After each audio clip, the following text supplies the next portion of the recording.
Welcome to the Rim Break Rodeo. We hope this video helps. You start by verifying your TV platform and network because the method depends on it.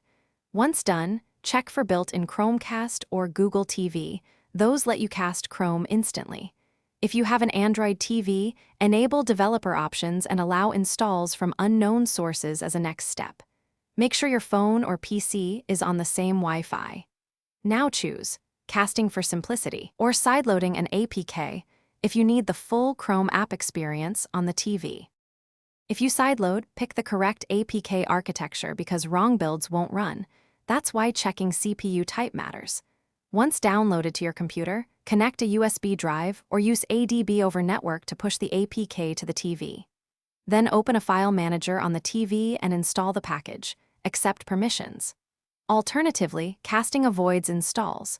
Open Chrome on your device, select Cast from the menu, choose your TV, and mirror a tab or cast a video. This is faster for browsing and streaming. After installation, launch Chrome and sign in so bookmarks and passwords sync. That saves time. Once running, adjust browser settings for TV input like zoom or desktop mode, and add a home screen shortcut where supported so you can open Chrome quickly. If pages load slowly or the app crashes, make sure the TV and device share the same Wi-Fi, confirm the APK matches your TV's CPU, and reboot both devices. If problems persist, fall back to casting or use a Chromecast dongle for reliable performance. Thanks for watching. Consider subscribing if we helped you.